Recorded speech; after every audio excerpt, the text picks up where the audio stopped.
Ladies and gentlemen, welcome back to the Opportunity Zone. We are your hosts. I'm Mr. Nate Armstrong, and this is Mr. Chris Lavin. Hello, hello, hello. How's everybody doing? Big news this week, man. You know what? I don't know if you know how big the news is because you've been tied up on conference calls, but I got a little bomb to drop. Bombs being dropped today. So this is the show where we talk real estate investing. We talk about investing as a whole and the positive ripple that you can make in the world with your investments. Now, a lot is happening right now. The Senate has actually been dicing through and negotiating something really big the last 24 hours, and we're going to break that news on today's show. We've also got headlines of where people are putting money, not just United States investors, but worldwide. Where are people storing their money? We're also going to talk through a little bit on interest rates. We know that the Federal Reserve Chairman Jerome Powell has been sweated a lot by a lot of cabinet members, including the president himself. We're going to talk through what moves he may or may not make this week as well. Chris, before we jump into that, I don't have a Bible lesson for us today, but are you okay if you open us with some prayer? Absolutely. Heavenly Father, first and foremost, I want to give thanks for who you are in my life. I've come to believe that you are everything and everything is a miracle, and as a result, my life is blessed. Please allow the people that hear our voice and hear the lessons that we're going to teach today, gain from our wisdom and experience so that they can safely invest and turn their talents into more talents and multiply what you bless them with. I ask this in your name. Amen. Amen. First, let's look at some stats. So I'm going to put the stats right behind your head, Chris. Actually go full screen in a moment. No, you're good. You're good. Okay, so what this is showing, this is from John Burns Research Institute. They're a big data house inside the United States of America. They're showing basically commercial real estate investments. And this is what they call the greed index. Chris, what are we seeing here on the greed index? What you're seeing in the greed index, I'm sorry, I'm new to this, excuse me, is you can see that we're starting to come up in numbers. So first quarter of 24, we're at 53 in the greed index, 54 in second quarter, and now we kind of in the fourth quarter of 24, we were a little bit high. We're at 62 and then pull back because what happens is at the end of the year, people realize that they're going to have a bunch of taxes to pay, so they buy multifamily real estate to help reduce those or mitigate some of those taxes. Now, anything above 55 means people are greedy and after this market. And if you can see that multifamily is in fact keeping up and exceeding in some places industrial. And we know how hot industrial got as a result of all the supply chain woes as a result of COVID. So it's back. Stay away from office, stay away from retail, but multifamily is pulling strong. And so it's a great investment at this time. It's a great, safe investment at this time. Yeah, I just want to point out, you mentioned office briefly, but office is the leg here. Office is the one that's the smallest on all the graphs, meaning people are not greedy about it. Nobody's going after it aggressively like they are in multifamily or industrial. And this is worldwide investments. So people are not afraid to invest in multifamily or industrial, but they are afraid to invest in US office space right now. 100%. Cool. I'm going to switch gears on this, Chris. We're going to talk about a post from a Trump president cabinet member, Howard Lutnick. This man is negotiating a lot of our big deals right now, especially a trade deal with China and some of the other big players in the space. And he's now coming after Powell. Now, Chris, I know that, let me put up full screen. He's saying, I just listened to Jerome Powell testify. He goes out of his way to call out the tariff price increases potentially as if he's seen some, but in fact, he's testified that over the last 2.5 months, we haven't seen inflationary price increases, zero. And what the rest of his post goes on to say is basically, Jerome, you told us that you would only keep interest rates high if inflation was present, but since inflation is dead and the jobs numbers look on par, why are you holding interest rates so high? And he basically says, cut our interest rates, our deficit will naturally shrink, cut the interest rates, Jerome. Now we got another cabinet member going after Jerome Powell. Yeah, and it's getting pretty public. It's getting pretty, I mean, how long is this going to be able to hide? The reality is this is all about two men sticking their chests out, Trump and Powell, and it's just not faring well for the American public. It's just not. The economy's suffering and it's struggling as a result, and Powell would just relent. But in all fairness, Trump is going to give him a path out, right? He's got to give him a way to save face. He just has to. You know, if I was Powell and I wanted to save face after I've been sticking my chest out and drilling this line in the sand with Trump, I'd be like, okay, you know, inflation is stabilized. We everything we did worked. Yay, yay us. And now we can lower rates. But these two men's egos are just and we're suffering as a result. It's terrible. The last time that Powell cut rates was right at the end of Biden's presidency, and now they're marking that as a political move. Yeah, you know, it's starting to look that way though, right? It really is starting to look that way. Because the numbers didn't support the cut then, but they do Correct. support the cut now. You know, interesting to see. You play some bets on what the interest rate's going to do? Is he going to cut? But he has to eventually. He's going to destroy us. I mean, he's just absolutely going to destroy us. He's got to cut the rates eventually. You know what? And I got to say this. Trump has been playing this smart. He's shut up. He's not saying anything anymore. He's got his minions saying stuff, but he's not saying anything anymore. Maybe that'll allow, you know, Powell a way to get out of this and save some face. I don't know. I just know I'm tired of paying too much in interest rate. All right, let's move over to the mayor Democrat-elect for, I shouldn't say elect yet. Sorry, let me back up. This is a mayoral candidate. He just got the Democratic nomination in New York City. The reason I say elect is because New York has been electing the Democrat nominee for term after term after term. It's really hard for a Republican to get into New York, but this is the man right here. And he in this interview right now, I'm not going to play it for us right now, but I'm going to summarize it. He's basically saying, hey, billionaires shouldn't exist.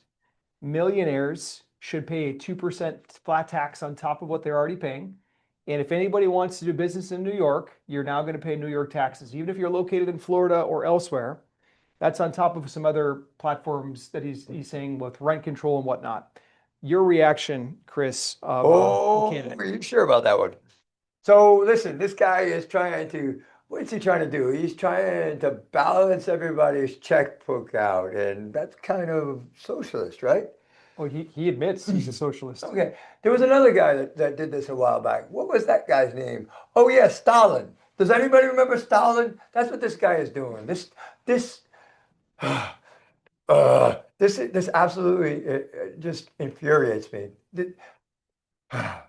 Back in the day, New York used to hire elect Democrats because that was back when the Democratic Party meant something, when the Republican Party meant something, when they were really trying to do good for the people.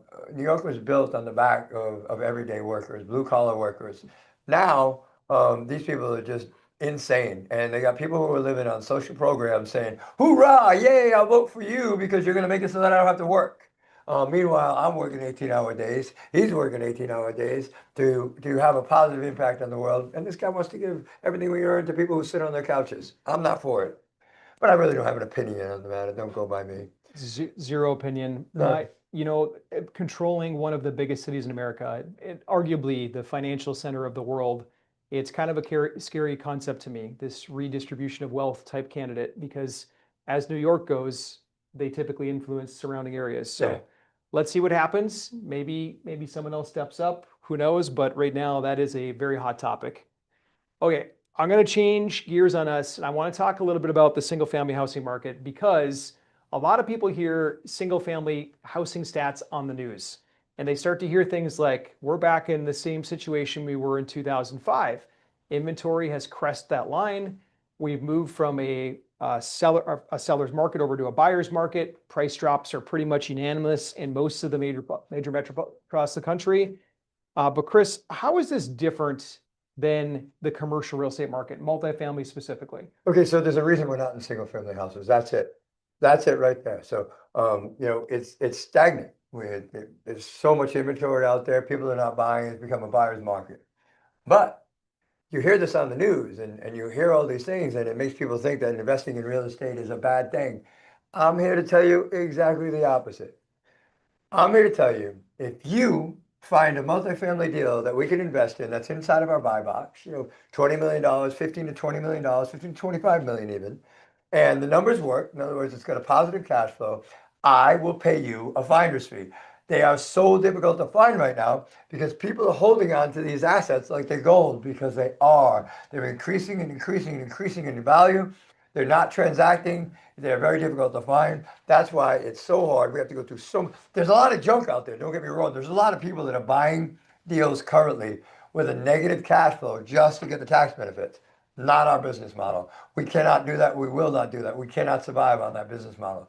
So we look for positive cash flowing, stable assets. And they're not out there to buy, or I'd be buying them all up.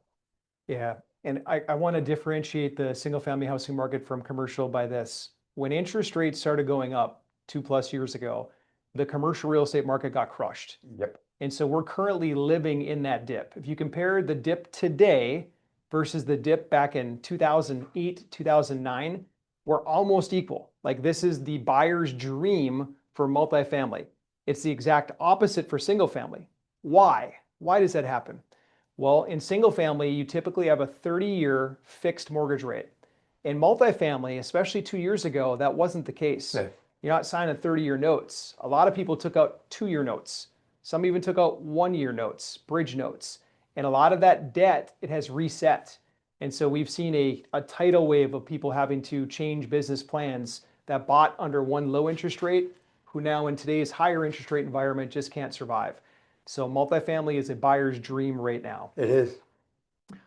Cool. Let's switch gears. I'm going to talk about our friend Scott Turner over at HUD. He is making some big moves inside of the Department of Housing. Basically, he's slashing regulation. He's slashing the red tape. He's trying to make it more affordable for people to be able to buy again. And he's working a lot in conjunction with other cabinet members, but they rescinded 2 big things. I want to point out, well, there's 6 on this list, but there's 2 that I want to point out. One of them is that FHA appraisals, for a long time now, they've been holding them back from using software, using technology, basically to be able to speed up the appraisal process. And they just cut that red tape. So now a lot of the appraisers that are out there, they're going to be able to use modern technology to make appraisals faster, less manual work, and they can get the results a lot faster. And then the other big pullback in here is that the underwriting requirements, they were becoming quite onerous, and they pulled some of that back as well. So you've got more red tape being removed. You think good or bad, Chris? Red tape being removed gets these FHA zones processed faster. For the people that are eligible to buy, can go ahead and buy. I think it's a beautiful thing. Plus, it's going to bring the cost back a little bit. Nothing huge and significant, but when you're trying to buy, an entry-level house, $400 or $500 makes a big difference in your wallet. So I'm all for this. But I'm a big fan of this guy. So I have been right from the beginning. I like his policies. I like his politics. So yeah, I'm kind of a cheerleader. Hoorah! Cool. All right, cheered on, man. Yeah, I like this guy. Let's cheer on this. Ah. Oh boy, I'm going to put this front and center. This just happened. We're breaking the news here. You may not have heard this yet because it literally just happened. The Senate passed the BBB, the big, beautiful bill, and it came down to a split vote. The tie had to be broken by the vice president. He had to step in and cast the tie-breaking vote.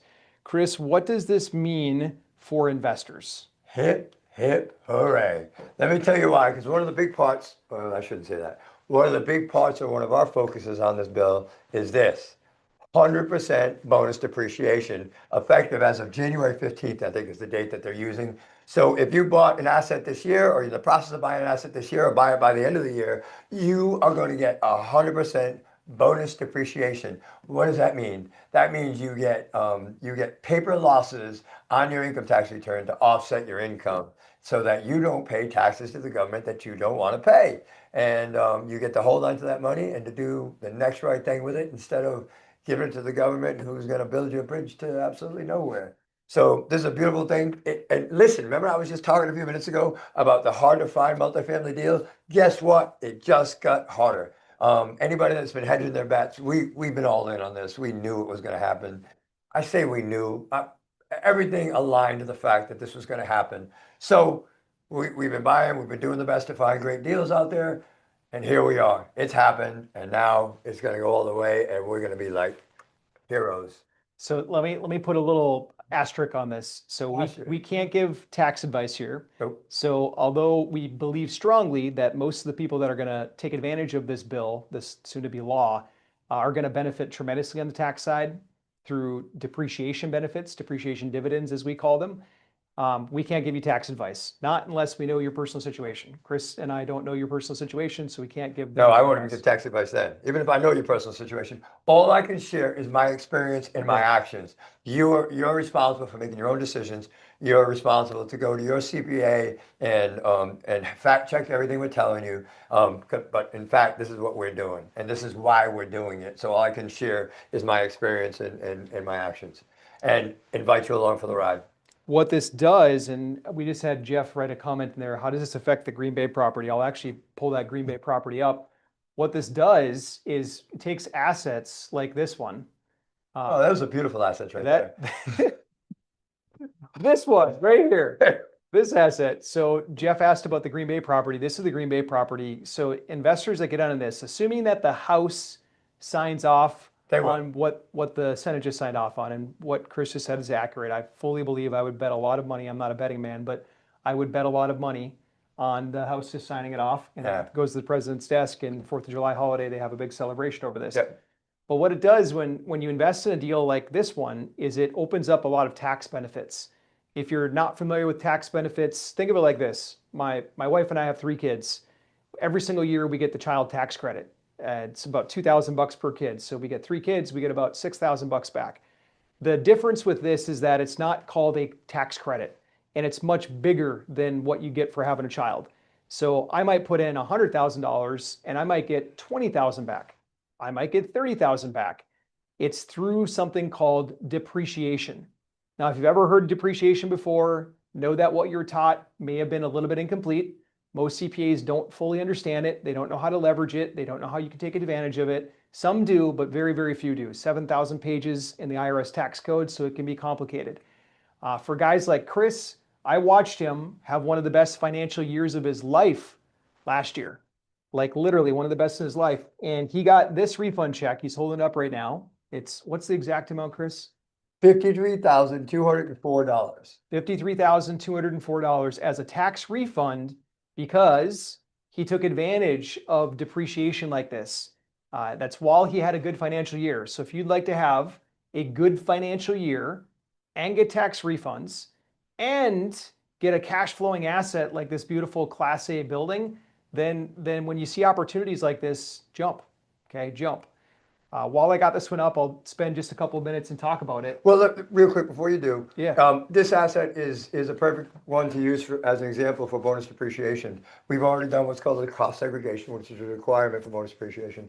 And for every $100,000 that you put into this asset, you'll get somewhere between $35,000 and $42,000 in in total depreciation back in the first year. Imagine that: invest $100,000 and then get $42,000 taken off your income right off the top. That's a beautiful thing as far as I'm concerned. Now go ahead and tell them about the good parts. Yeah. And it's got to be structured right, guys. Yeah. Like I don't want anyone just to say, hey, this is tax advice. No. Like Chris and I said, like individual, we gotta look at the individual situation and work with your CPA. But what we will do is we will talk to your CPA and explain to them what's going on. I've educated over the past 3 or 4 years. I don't know how many CPAs that just had no clue. And they go in and they look up the tax code and they're like, oh my gosh, why did I learn about this 10 years ago? Well, it's been around since 2017. Yeah, so bonus depreciation, it's a beautiful, beautiful thing. And because the Senate just signed it today, and it's likely to become law very soon, it's probably going to be effective January 1st. Most tax bills are retroactive of January 1st. So anything you've done in this year could be eligible for it. But this property, it's going to be closing right after it's signed into law. Oh my gosh, yeah. It's going to be beautiful. The timing is good. Oh, that's right, because they said by July 4th. That's this Friday. This is a beautiful thing. So for a deal like this, why do Chris and I go after deals like this? Number one, we're looking for population growth and job growth. When you're in a growing market, growing population, growing jobs, it's really easy to grow the value. Why? Well, when you boost the rents on a building, when you increase the net income on a building, it actually increases the value. It's very different than single family houses. Value on commercial real estate is driven by the net income. So when jobs are coming in, when population's coming in and growing, we grow the value. Green Bay was ranked #1 on the best places to live list. Not a lot of people know that because we've been talking about Sunbelt for the last 4 or 5 years, but Green Bay is one of these sleeper cities. It's not huge. It's not, you know, the next Tampa, Florida, but it's dominating. It's been on this top 10 list for almost a decade. The county that this property sits in, it's in Brown County, and it's forecasted this year for all the state projections to be the fastest growing county in the state of Wisconsin. So there's a lot of people moving in. I covered this a week or so ago, but in addition to that, the people that are moving there are not broke. In fact, they're the highest income earners in the country. It ranked number 2 in the country for high income earners moving to Green Bay, Wisconsin. It only fell short of one city in the state of Florida. So this is another kind of preview look. I'll put this full screen so you guys can see it. But this is a preview look of the interior of the property, some of the floor plans, things like that. This building's gorgeous. It's had professional athletes live in it. Pilots, doctors presently live in the building. It's right across the street from Schreiber Foods, huge, dominant agriculture business in the Midwest. Anyways, if you'd like to explore investing in this deal, we do not have much room left. Yeah. And that is, I'm not even sure we have any left. yeah, and that's not, Close. it's not just a statement, but it's reality. Right now, our team has had several, it's had at least $3 million spots taken, maybe Okay. $4 million spots taken. And several of the 500K spots have been taken. So there's not much room left, but there's a couple of ways you can invest with us. We have tier 1, which is for folks that are doing $100,000 or more. You get a 6% preferred return. We project that that will be equal to somewhere around an 18% internal rate of return on exit. So what that means is that while we hold it for 3 to 5 years, you're clipping a 6% coupon essentially. Correct. We're sending you 6% per year. And then up to 18% on exit. Yeah, when we sell it, up to 18%. Tier 2, that's $500,000 plus. And by the way, if team, if you could put the link in the chat, I'd appreciate it. If you'd like to book a call and talk about this, then use the link that you see in the chat. If you're seeing us online somewhere and you don't see a link, just put the word call in the comments, CALL, and our team will private message it to you. So tier 2, this is for folks that are putting in $500,000 or more. You get an 8% preferred return. And we think that that's going to be somewhere around a 19, possibly a 20% IRR. Up to 19 or 20, yeah. And then tier 3, this is for folks that are doing $1 million or more. And we've had 3, maybe even 4 of these folks come in. This is a 10% preferred return. And then on the backside, we think this is going to hit a 21, maybe even up to 22% IRR. Right. Oh, that's the details of the deal. It is a sweet one. Chris and I are both personally investing into it. If you're wondering, like, why do we do these deals? Well, the big win for us, I'm going to put it back on the screen, there's equity splits. We get a piece of the pie. And so for us, when we exit this deal, after you're paid your preferred return and you get everything that you were supposed to get, we get a chunk of the pie too. And this is where we further enhance our wealth right here. And that's why we do these deals. Yes, we get paid some fees for finding the deal and operating the deal, but they're really just that. They're barely enough to really sustain the team.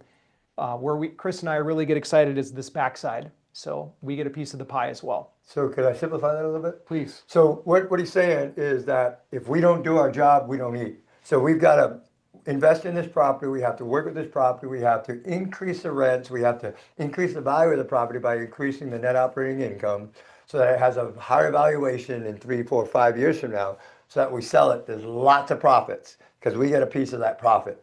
No profit, no pay for us. So we succeed when you succeed, and that's what our driving force on making these properties grow and increase in value. It's beautiful.